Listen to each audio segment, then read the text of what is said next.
Hello, and welcome to the Silver Bulletin Highlight Show presented by Lantern TV. I'm Brian Nelson. And I'm Khalid Hashi. Now let's take a look at some of the highlights from today's game against Northwestern.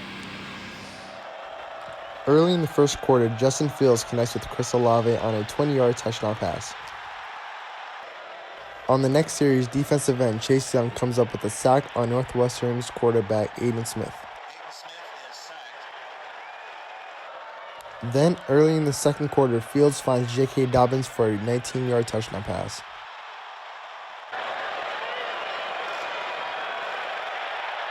On the very next offensive series, J.K. Dobbins breaks loose for a 68-yard run, setting himself up for a 5-yard score on the next play.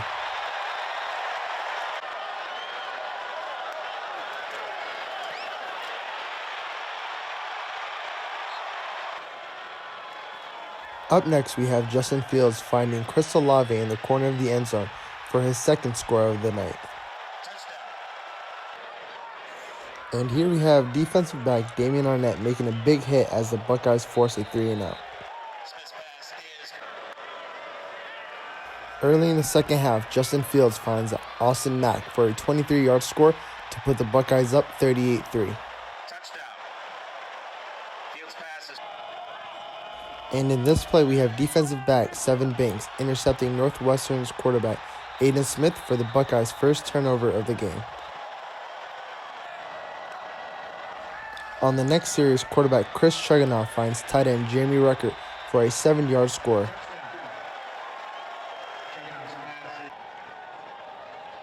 And on the next offensive series, running back Master Teague breaks free for a 73-yard touchdown run to put the Buckeyes up 52-3.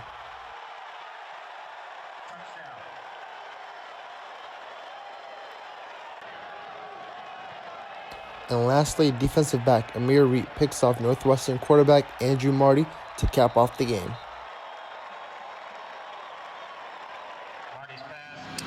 And we are back with the Silver Bulletin Highlight Show. Ohio State just defeated Northwestern 52-3, and we have Andy and Griffin here to ask them some questions. Andy, I'm going to go to you first. Talk to me about, the way Justin Fields played. Didn't have a rushing touchdown for once, but still, I thought he had a very nice game. Right, this is his first game at Ohio State without both a passing and rushing touchdown, but they didn't really have to use his legs tonight because he did a lot with his arm. Now, under 200 yards passing on the night doesn't stand out as a huge night, but very efficient. Completed 78% of his throws, 4 touchdowns, and converted some big third downs with his arm and extending plays with his legs tonight. Awesome. And Griffin, today we saw Chris Olave bounce back with 2 receiving touchdowns. What did you make of the receiver corps and Chris Olave's performance today?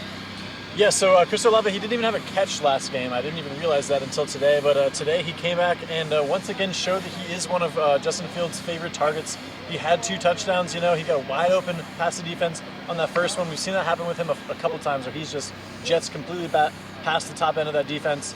You saw Austin Mack made another big play today. I know he was a little bit frustrated early on in the season with not getting as many looks, but today he had a big touchdown again. And, Ben Victor wasn't very involved. Justin Fields missed him a couple of times, but overall I thought that the ball was spread around like Fields is accustomed to doing. And Andy, Northwestern was just absolutely shut down on both sides, like just on offense, but especially with the pass defense and the way Ohio State played. What was your take on how that worked? Well, for this one, the stat line does stand out. 6 for 21, 2 interceptions, 42 yards. That is the stat line for Northwestern quarterbacks in this game. No team in the entire country averages 42 yards or less through the air in games. Ohio State's defense absolutely shut down Northwestern's passing game today. And I know we talked earlier in the podcast about the weaknesses of the Northwestern passing game, but to convert on the strengths, we saw a lot of PBUs from the first team and then some backups making some interceptions, Amir Reed and Sevyn Banks. A lot to like from the Ohio State secondary tonight. Absolutely.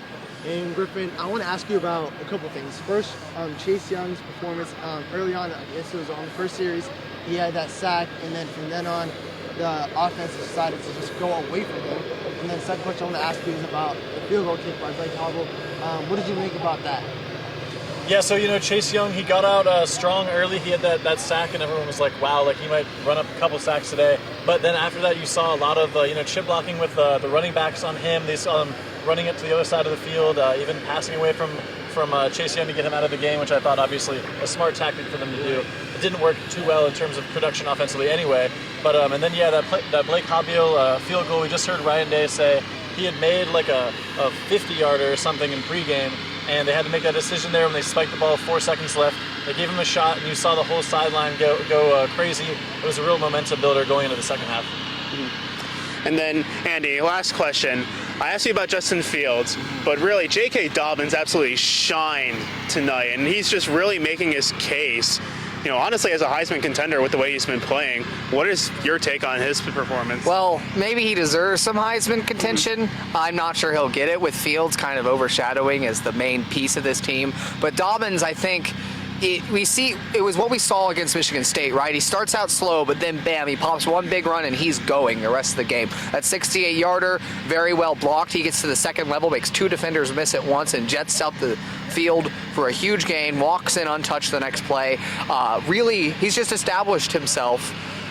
All the expectations that were set on him coming into this year, Ryan Day saying he needed to be the workhorse for this team to set the tone on the ground, he's done it. He's met expectations, probably even exceeded them, still averaging over 7 yards a carry on the year. Awesome. Well, that's all we have for you today, Sart. Thank you guys so much for watching the Silver Bulletin presented by Lantern TV. From Andy Anders, Brian Nelson, and Griffin Strom, my name is Khaled Hashimi, and thank you for watching Lantern TV.